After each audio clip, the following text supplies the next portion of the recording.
Anusorn, first of all, thank you a lot for your time today, and thank you for the participants. Just a quick information about Texica and about the food and food innovation Thailand. It is a series of webinars that TICC has started to do in April. Today we have with us Mr. Anusorn Lohaphantakit, owner of Texica Wine. Mr. Anusorn is a chemist with education and a professional career, and a Bachelor in Science and KMIT in Ladkrabang. Anusorn also has started having an interest in wine when he was traveling around the world with his chemical business, and his curiosity and diversity of wine from different parts of the world encouraged him to begin his own study. The more he knew about the wine, the more passionate he was about it. And about 10 years ago, he started also Texica, that now imports over 180 different labels of wine, still focusing on Italian. But now, with no much further ado, I would like to leave the stage, our virtual stage, to Mr. Anusorn. So thank you for being with us today. And please, let's start. Thank you. Thanks for a nice introduction.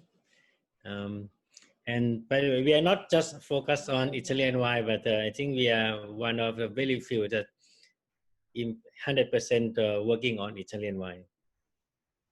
So I'm very proud, and I don't know how many people we have in the group now, but I say hi to everyone.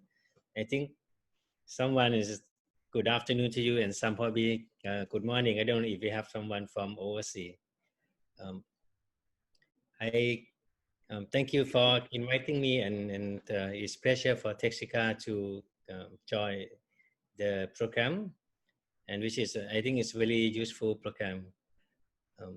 So as the topic that I would love to speak about is the actually I want to call it's the charm of Italian wine, because I think look at Italian wine in the point of view of Thai people like me.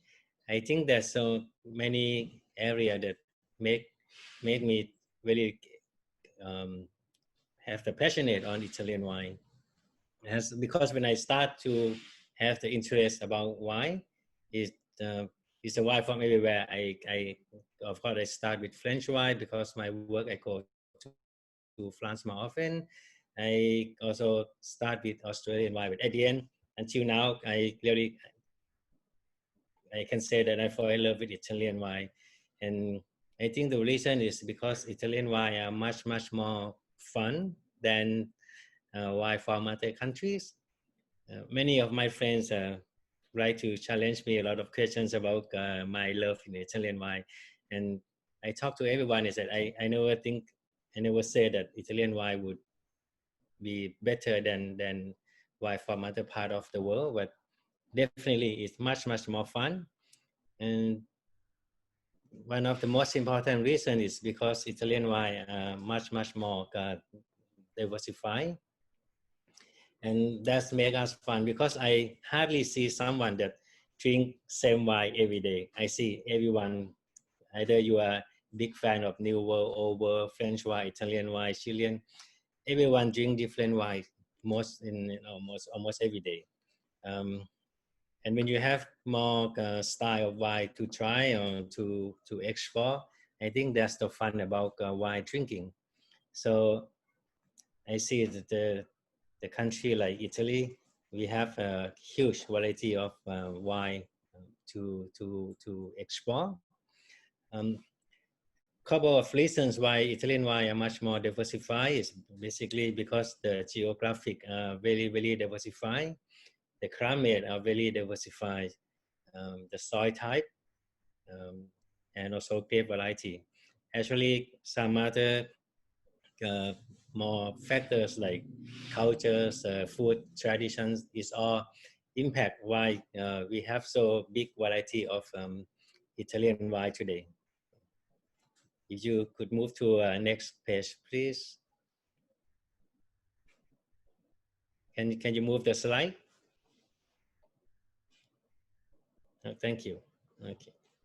So, as many of you might already know that in Italy, the grape that has been grown at commercial levels is more than 300 different varieties, and the grape variety that has been registered but maybe very has been grown in very small amount only in a certain area in Italy, that is more than 2,000 varieties. Look at the number of varieties that's been grown commercially. I would say that probably if you let the rest of the world combine, the number of grape variety probably maybe it could be smaller than the number of Italian wine alone. So, and the grape variety has the most impact on the style or the characters of the wine. So when you have a big amount of grape variety, then you have a big range of style of the wine to enjoy. Can you move to the next one? Okay, we can go quick. Basically, I want to show you the pictures from different part of Italy, just to let us know for someone who not been traveling to Italy so often, and you will see that in different region in Italy, they have a different geographic. This first picture is in Piedmont. Piedmont is many of us know uh, very well about the famous Barolo wine from Piedmont. In Barolo area or in we call the bigger area called Alba, this is the pictures, the scenic that you would see almost 360 degrees because Piedmont is in the middle of being surrounded by Alps of Italy. It's probably more than 180 degree when you turn around, when you stand in certain height in Piedmont.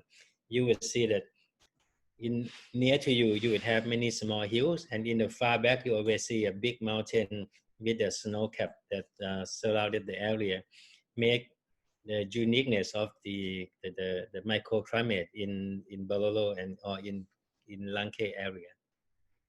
Or if you move to the next one, in Piedmont is on the far west of the country, northwest of the country. When you go to northeast of the country, then you see Fiori, where the hills are milder, I mean, gentle slope, and the area is cooled by the temperature from the Alp from Austrian and Slovenian. But also you have the you're closer to the sea than Piedmont, and you have the warmer wind during the day. So Fiori has become very famous about white wine, just because of throughout the year the temperature is cooler than many part of the countries. So it allows you to make very good acidity white wine. Next one. Okay.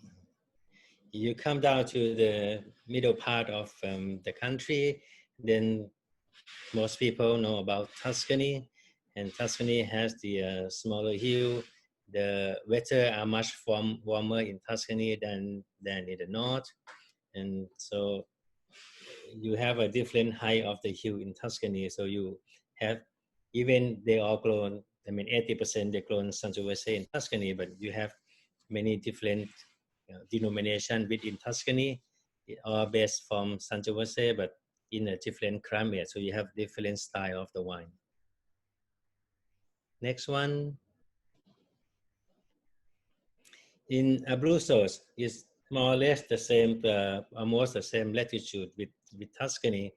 In fact, it's more similar latitude to Rome, but anyway, it's on the center of the countries. But Tuscany is on the west. When you go to the left, to east side, then you have Abruzzo and Marche, and you have many vineyard that's close to the sea. You have in average, you have the vineyard that have the warmer climate than Tuscany. If you go further down, then you have, I mean, Campania, and even from Campania onward, you see a lot of soil in dark color or even in red color, like in this picture. This one is from Campania. So that's the area that they grow Aglianico. And so most of the many part of the south of Italy, then you have the volcanic soil, which give you a lot of spice and mineral to the wine. Can you come down? This is a really scary but beautiful pictures from Sicily. This one is just, I think, 3-4 years ago only. So Mount Etna, there's still the biggest active volcano in Italy, in Europe. And around Mount Etna, they still grow the wine. So, and you can imagine that how much mineral and spice you can have from the wine that come out from this area, which is amazing and unique. Next one, please.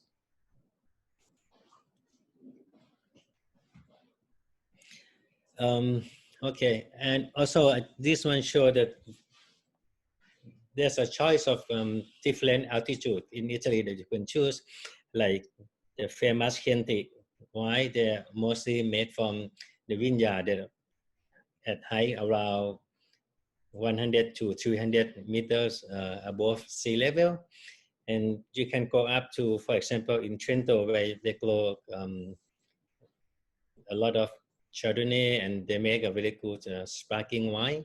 In this picture is the vineyard of Ferrari, that they grow they have the vineyard at 500 to 700 meters above sea level, which is fairly high. When you have the grape that grow in such a high altitude, then you have a different temperature at night and during the day. So that make the taste of the grape have a high complexity, and of course that complexity go into wine as well.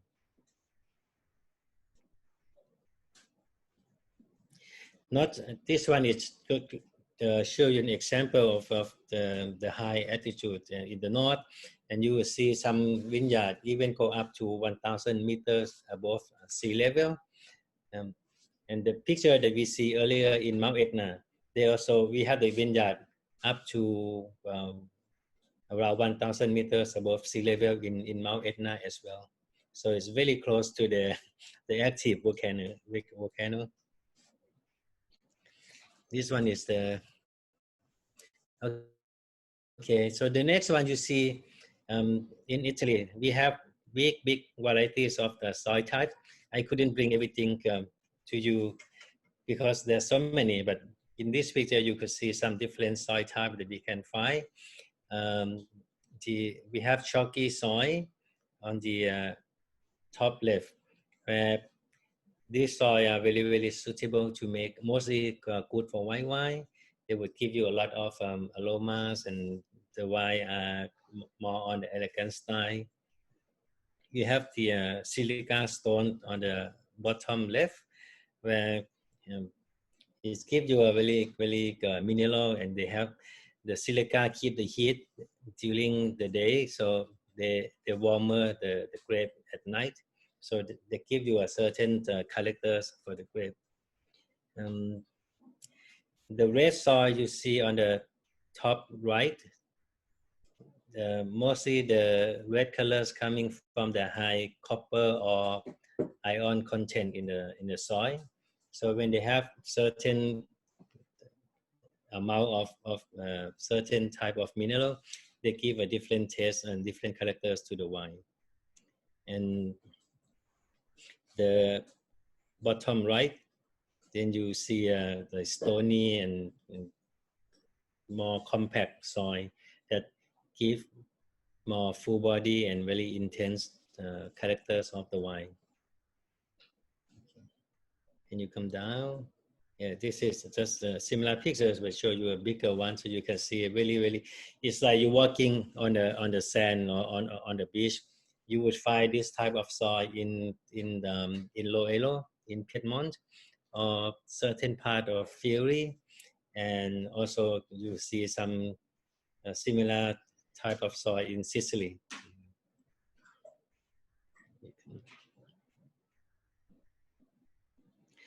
In limestone soil, these are really typical. You could find limestone soil in many parts of Italy. As you know, the Italy are famous about marble. So in many regions, when they dig down into the land, they could find a nice stone and marble.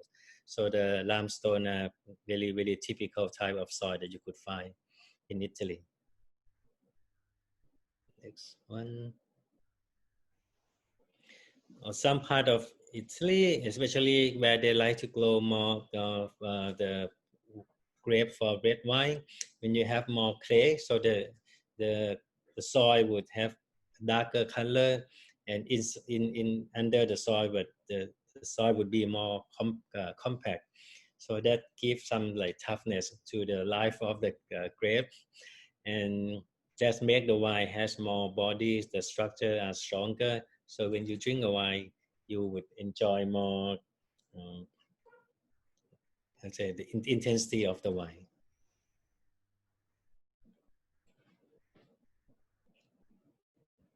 This is, I show you this picture because I want you to see the color. When you see this very dark color, you know right away that this is the volcanic soil, and you would find such a type of soil in many parts of the south of Italy, in Campania, in Puglia, in Sicily. So that would give a lot of mineral to the wine. Next one, please.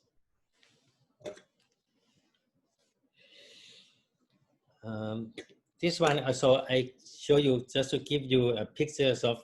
We talk about in many regions of Italy, we have different type of soil microclimate.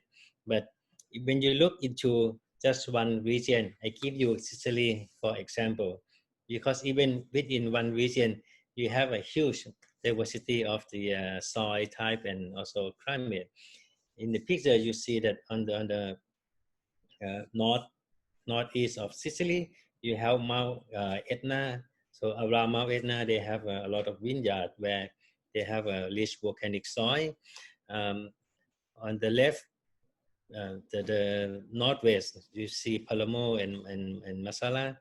There's also rich of the vineyard, and this is the very typical style of Sicilian wine, where you have more limestone and clay, and the wine from that area are much stronger, have bigger body. And in the south of the island, people also grow white grape a lot, and in the south, you have more sandy and stone type of soil. So the wine would be more elegance and softness when you have the wine from the south. Can you come down to the next page? This is the famous scenery that you could see in many parts of the south of Sicily, where you have a lot of limestone. And if you could, this is the tourist spot by the sea, but when you go a little bit inland, you would have the vineyard with that color and type of soil, where you see sandy and limestone. So the wine from this area are much more elegant and give you some gentle characters if you compare to Mount Etna or Palermo. So you see, even within one region, the style of the wine are big difference. Next one, please. Okay. When we talk about the uniqueness of the Italian wine, or we cannot miss to mention about the size of the barrel that most of Italian winemakers like to use.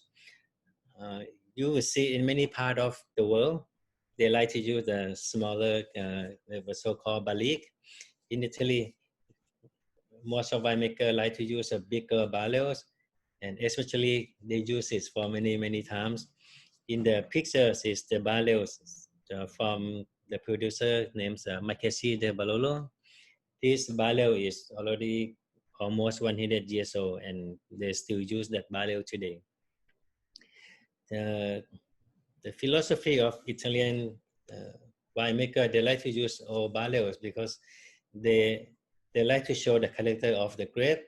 So they like to use old wood, so the wood character is not too much or not overwhelm and cover the characters of the grape.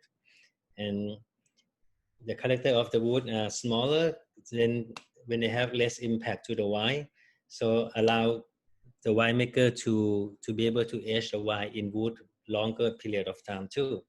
You will see, for example, like many top French wine, they would age the wine, I would say average maximum at 2 years. But you see many good wine from Italy, they can age like 4 or 5 years and doesn't have much of the wood character in the wine because we use a big and old barrels like you see in the pictures.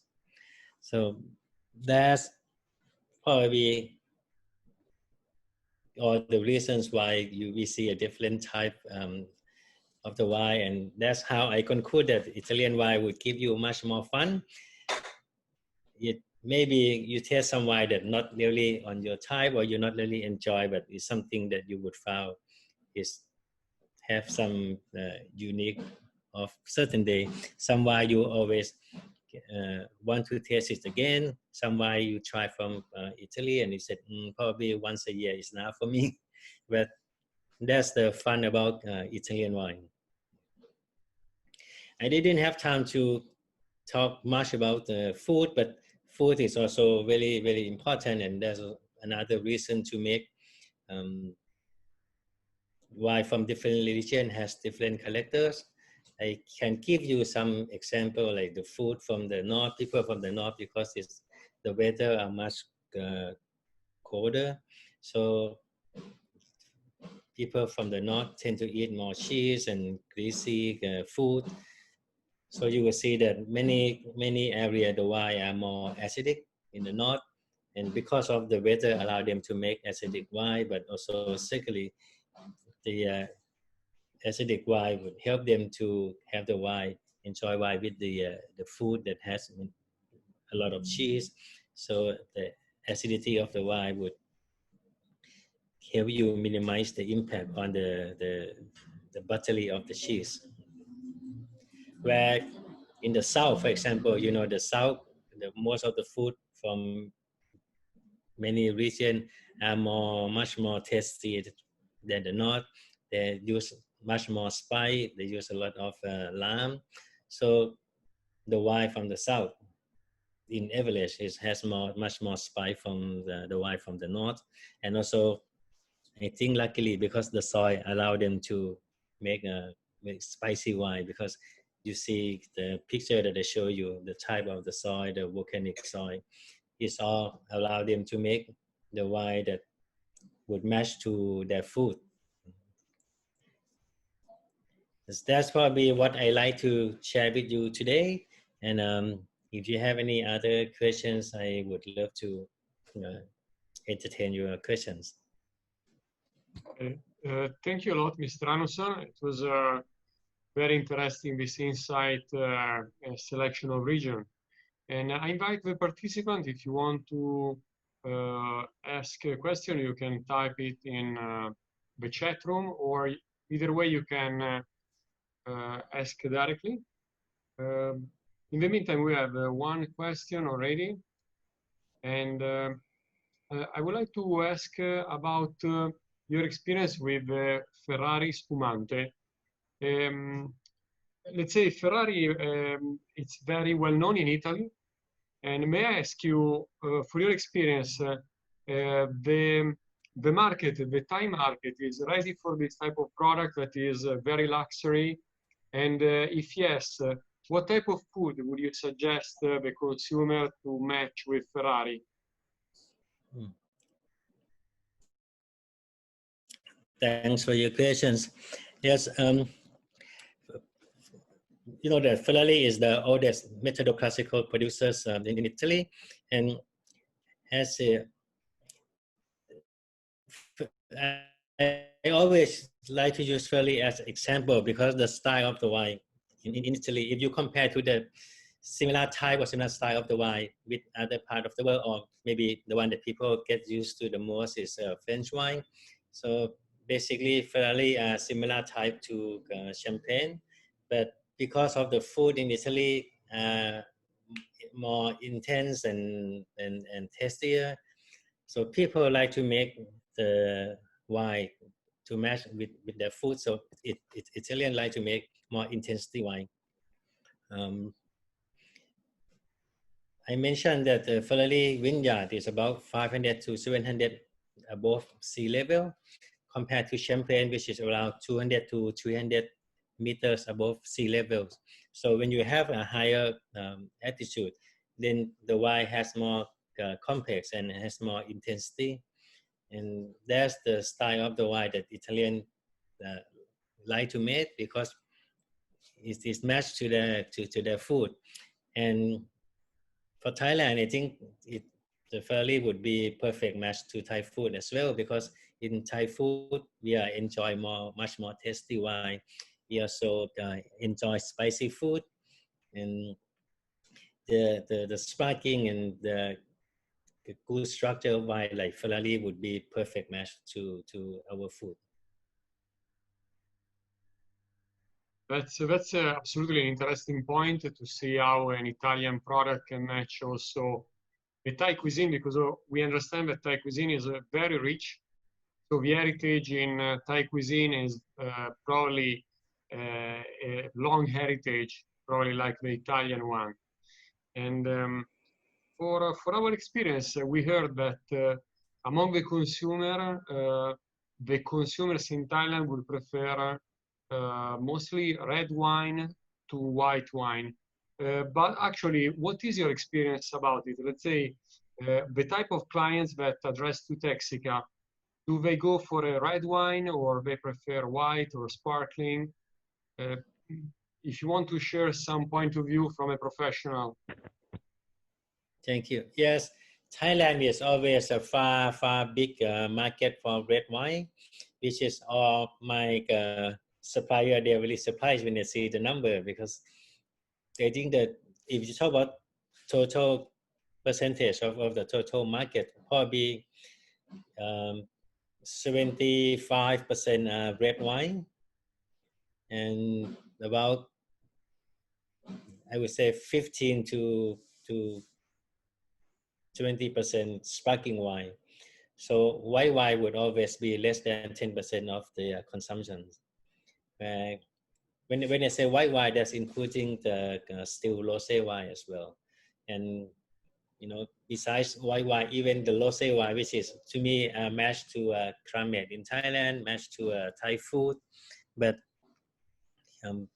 for local Thai drinker, they like red wine because they like something that much more structure. They like the bitterness of the wine that can fight with the food. They like a very tannic wine. But I have some very good structure white wine, and when I let Thai people try that white wine, then everyone will be surprised, and they never know that. They thought white wine is only mostly really aromas and have a good acidity. That's it.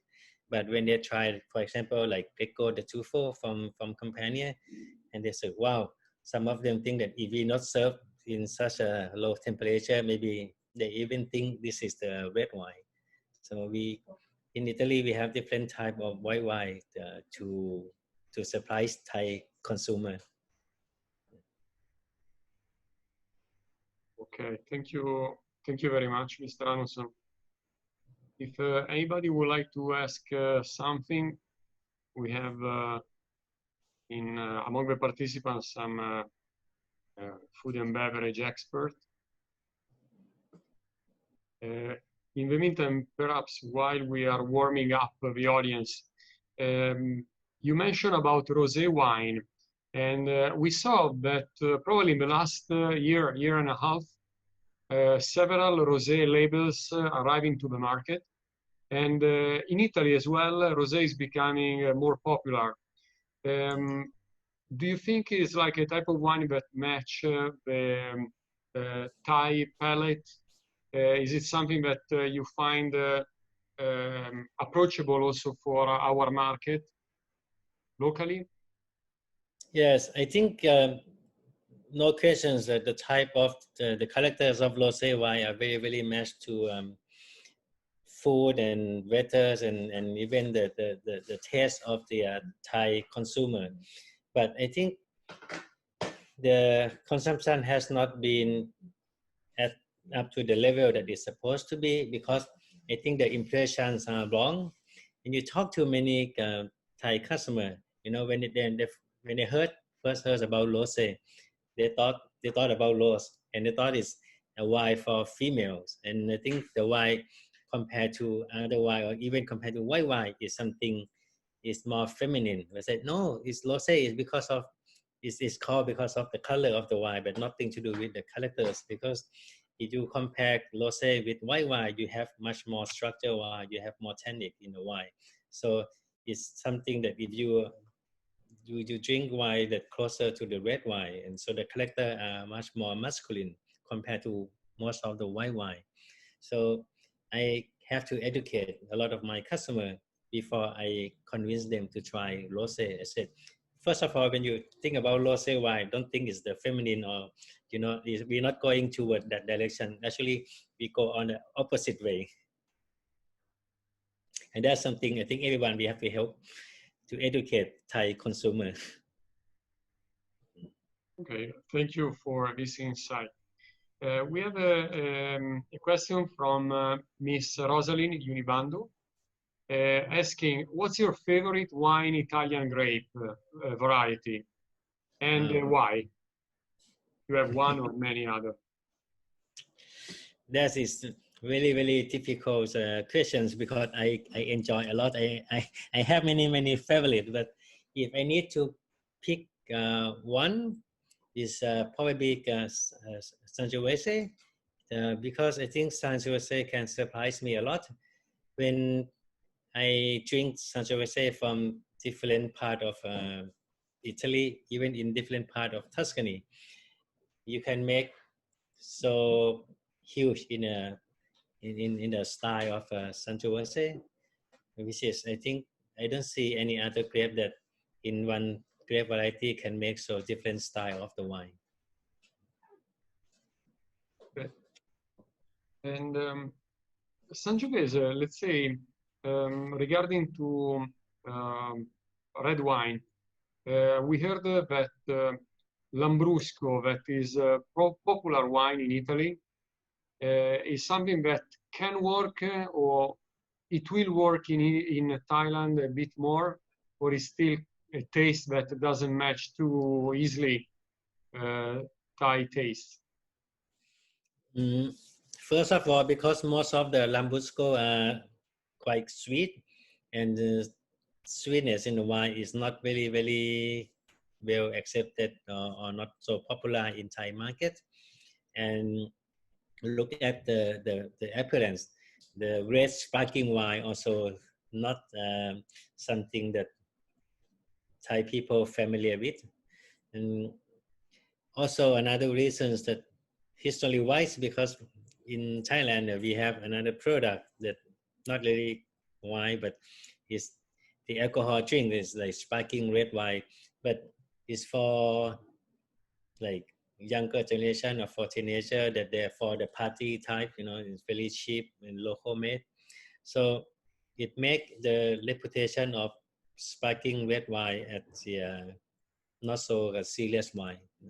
So when they see some of the high quality and the price of the Lambrusco, they think, this guy must be crazy to sell sparkling red wine at that price.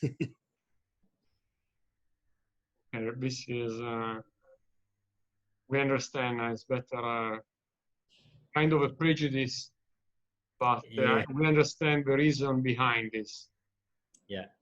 And one other question that now is, let's say, is very probably is going to change soon.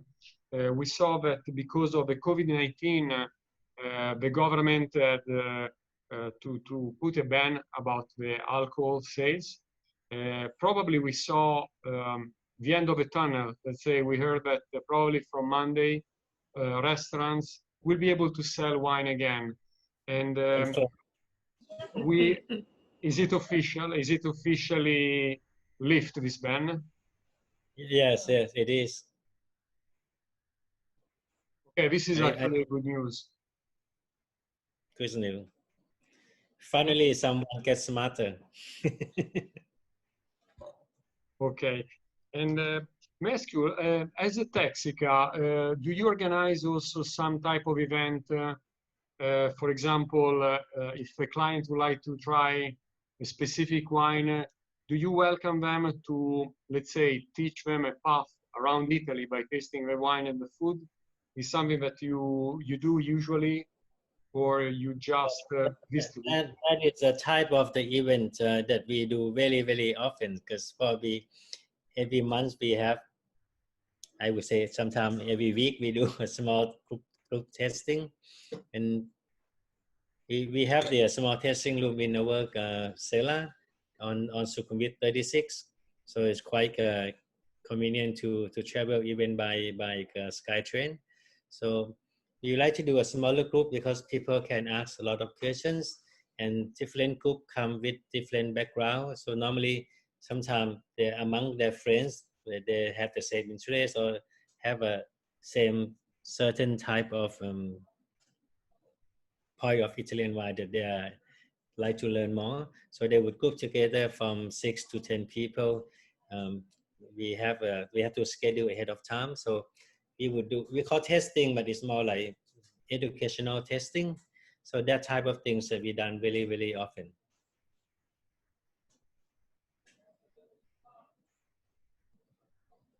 Okay, thank you, Anusorn. And one more question. Let's say everyone now that Thailand is reopening, and of course everyone is waiting also to tourists to come back. Hopefully soon, maybe in August, we heard that the Chinese tourists will be able to fly back to Thailand, and hopefully maybe September and October we'll be able to welcome more European also to this market. Do you have in mind some strategy right now to, let's say, implement a good business practice locally, waiting for the tourists? Or is there anything that you suggest, a Chamber of Commerce or any other business association to do in order to support local enterprises?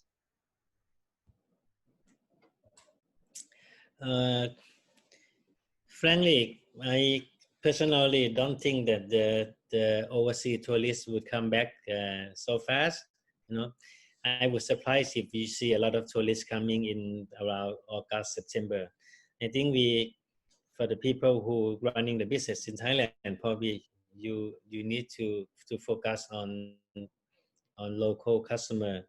I would say probably almost 6 months from now, and don't underestimate them, because if you see, yes, Thailand in the past, you have a lot of tourists coming to Thailand, but it's a lot of Thai people going out as well. So for this situation in the next many months, where we don't have much of the tourists to come, but many big spending power Thai people who like to go and have an overseas trip, now they have to enjoy and spend their time and money within the country. So I think if we have some answers that match to what they enjoy, what they like, then we still have enough market to overcome what we lost in the last few months. This is actually a good point. Of course, when we work locally, also not only in international business, we see a lot of business people, Thai business people that understand the value of a product, and they're willing to spend more money to have a better quality. And this is also important because we understand that, as you said, if tourists will not come any sooner, we need to rely upon our own. But this is also an invitation to push a bit more the local economy for everyone that is listening. And also there is another question from the audience. And one of our guests is asking, do you think there is a way to change the mindset on alcohol in Thailand from being a sinful product to a cultural and sensory one? I think there's a chance, but in the past, it's just nobody started doing such a things. I know from the government side, it's become like a fashion for many years, that when you try to do something against the alcohol, it's showing that you care about people, you do a good things, you're very religious, but it's nothing. It's just a political scheme or political fashion for them to show something that they do something good for the society. We are, as a wine importer, I think we are not in the position to start kicking off some campaign to change their mindset. So, but I think people who get impact on this one, and they are not directly, selling alcohol like us. For example, the hotel and restaurant people, because, for example, in the last 2 months when they banned alcohol in the restaurant, I said this is no point. It's very it minimum impact on protecting the spread of the disease, but still they like to do something against alcohol, and they show that they are do something good for the society. And if the restaurant people and the hotel people, they speak out more, because this is very it's a big negative impact to them. And I would hope that the people who get impact and not the seller of the alcohol directly like us would stand up and speak out more, and I'm sure that things would change. That's interesting also because, for example, in Italy, you probably know when, for example, we talk about red wine consumption, of course, alcohol is intoxicating for the body, but also on the other hand, red wine is very rich of flavonoid that is actually good for heart and for the blood vessel. We are not comparing, of course, red wine like a medicine. We don't do so, but let's say sometimes we think that a glass of red wine is also good for your heart. I don't know if this way of thinking can be approachable for people that like red wine, or is a way also to, let's say, ease also this bias on the consumption of alcoholics. We're talking about, let's say, a responsible consumption, of course, not too much, of course. What do you think about this? Certainly, first of all, I used to have a customer of mine who are working, has certain position in the government. I told them, first thing that they're supposed to do is they have to differentiate between wine and other alcohol, or at least wine and the spirit, the white spirit, which is the biggest consumed alcohol in Thailand. That these are two different type of products. When the spirit, and when you have to distill the alcohol, and basically you have just pure alcohol, you don't have anything else in the drinks, and you may have some color and aromas, but that's something you add after you have the pure alcohol. For wine, it is different because we never go through such a process. Besides fermentation, there's nothing else the wine has been through. So we vitamin from the grape, the your taste, the tannic, the polyphenol that you mentioned is good for heart. That's the study that the whole world known. there's many. I always tell people that in wine, besides alcohol, they have many much more interesting things, you know. So, but for spirit, you besides water, you just have alcohol, nothing else. Thank you, Kunano-san. We have a challenging question. Be ready because this one is, I would say, maybe require a fortune teller. One of the guests is asking, what will be the trend of Italian wines among Thai consumers in the next 2-3 years? Mm-hmm. In my point of view, I think the very local grape variety that something that people never heard before. I think that's something because we already see the trend because last a few years that we bring in some of the very unique and almost unknown grape varieties to Thailand, and most of them get a very good response. For example, we have the grape called Susu Manelo from Puglia, and as far as I know, I don't see anyone bring in this grape variety from Puglia. We have Chesonese from Lazio, from Rome, and many people said when they taste the wine, said, "Oh, I don't know that Rome also produce wine." Well, yes, the winery that we bring in is just 40-50 kilometers in the south of Rome. You know, it takes you less than 1 hour to go to that winery. We have Secantino also very have a good feedback from the customer. As you know, the Secantino is the very big tannic wine, probably the biggest tannic in the world. And Thai people like tannic wine already, so 100% of my customer when they try Secantino, everyone loves it. So, and when you get those wine famous, then you don't have competition from other country because nobody has such a variety.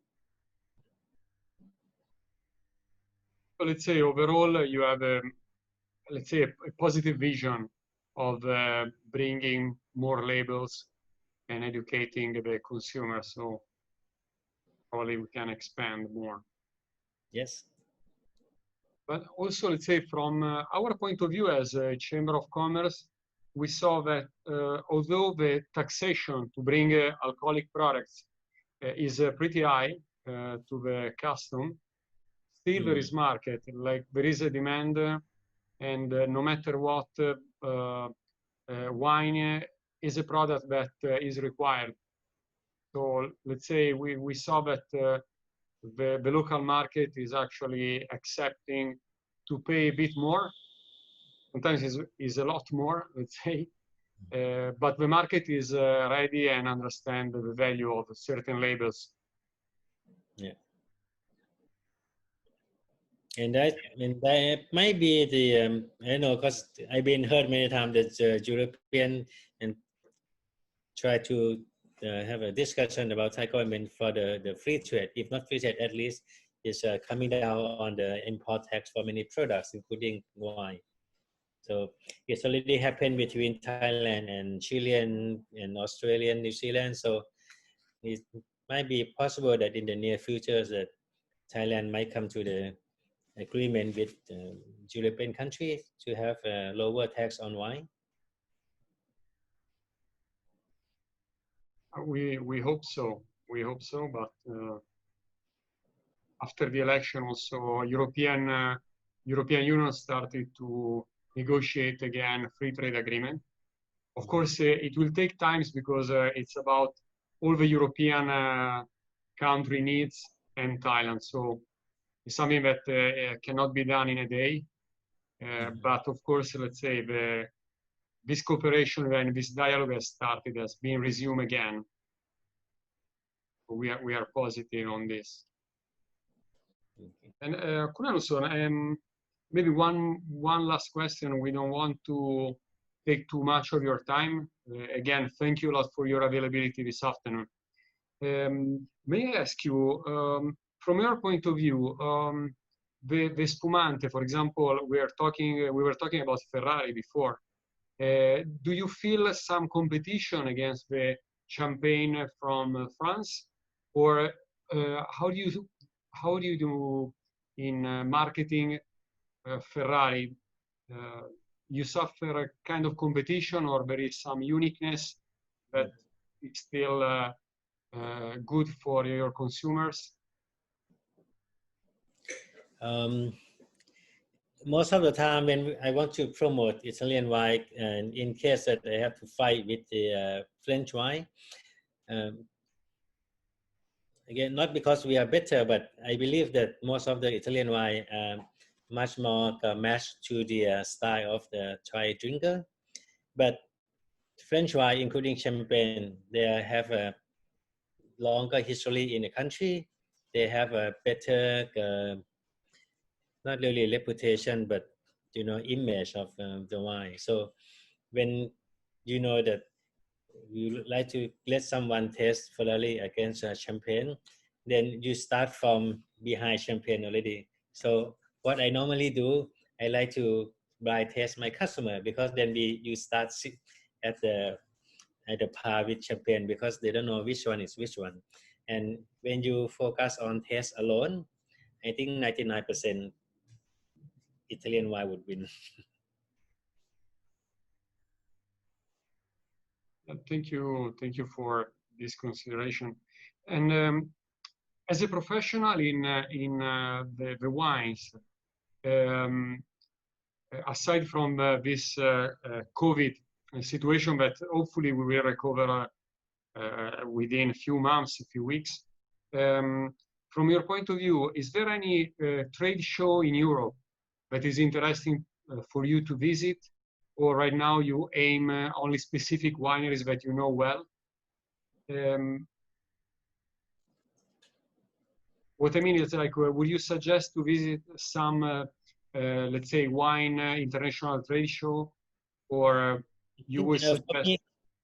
For me, win Italy is always fun and very good for business, So because you have all the most of the producers in the country, because Italian, when you're traveling, you don't have just only certain area of wine producing, but in Italy, every region produce wine. And for me, I have to, not have to, but it's my pleasure to travel a lot in Italy for 5 years before I start to import wine for the first year. And that's a tough thing about when you try to looking for a good supply in Italy. But when you go to Italy, you have everything, the wine from every region in one place, which is, I think that's the only trade show that allow you. You could go to other trade show in Europe, like in Wine Expo is not big as before anymore. You can go to Pro Wine in German, but then you have wine from many parts of the world. If you look at Italian section alone, it cannot compare to Win Italy. And when you go to Italy, Verona also my another favorite place to go in Italy. Is give you a nice warm small city, but not too small. You have a feeling like you are in a big city that not too crowded. And let's say for Bangkok, we know that every year there are several activities and promotional activities for the wine. And do you know if this year, around November or December, there will be again a James Suckling? And is an event that you attend, or do you suggest to visit this type of event if you've ever been there? Yes, certainly. This is I would say that because the James is well known worldwide, so his event is, we would say that this is like global events. And when we have such an international event in Thai market, focusing just on Italian wine, I happy to see such a thing happen in Thailand. So that show, and every year we see that people participate more and more, and you see that many Thai consumer show a big interest on Italian wine, and that's the picture that I'm happy to see. Okay, very well. Thank you for mentioning this. Of course, like as a Chamber of Commerce, we try to welcome food producer from Italy and food and beverage producer from Italy more and more. So this year also we publish the Italian cuisine in Thailand, discovering Italy in 20 regions. The guidebook that we prepare and we sell in a Kinokuniya library is basically this year, this one, and is available in Kinokuniya library. This type of books is basically a presentation of the best food that you can find in Thailand through the restaurant certified with Ospitalità Italiana project. But also we try to present in the guidebook the quality and specific food and beverage in every region from Italy. So we try to prepare every year this guidebook for the consumers. As you mentioned at the very beginning, it's very important also to educate your customer because wines, and when we talk about wines, Italy is very rich, and it's difficult to give an orientation. So probably we do our best, of course, with the restaurants. We leverage, of course, on the knowledge of professionals like you that love Italy. So we really appreciate that you like our country and you know very well the wineries. And it's very important also to promote Italy locally. Yeah, I think that's a very good idea because I talk to many of my customers who enjoy Italian wine, and certainly most of them enjoy Italian food as well. And they don't know they just know the difference on what they like or don't like about different Italian restaurants in Thailand. But actually, for you as Italian, that you know that the style of the different restaurant is really represent different part of Italy. If we educate Thai consumer more, if you want to try the wine, the food from in Tuscany style, which restaurant you can go to. If you like the food from Piedmont, from Fiori, which restaurant provide the food in that cuisine, the type of cuisine. We plan to do some event to match the wine from the region with the food from the region, and we go around different type of restaurant in Bangkok, so people would know more. Oh, okay, this restaurant represent food more from this region, so that would be fun and type of fun education from the consumer. Yeah, it's true. Like very, very rich. Italian cuisine is very rich, as much as the Thai cuisine as well. Yeah. And okay, we basically reach our 60 minutes with Mr. Anusorn and Texica. So just to wrap up, I would like to first of all thank you, Mr. Anusorn, for your time. You can visit online the website of Texica for the upcoming events. The Chamber of Commerce, the Italian Chamber of Commerce, is always happy to welcome the participant, and we hope also to work together with Texica very soon. And we saw that on Monday also the ban for selling alcohol in the restaurant will be lifted, and so this is also important for boosting business. Again, thank you, and we will meet next week for another webinar about food innovation. We recorded this presentation, Mr. Anusorn, and it will be available within a few hours on the TICC YouTube channel. You can also use it to promote your business. So thank you again. Thank you for the participant of today, and have a good weekend, everyone.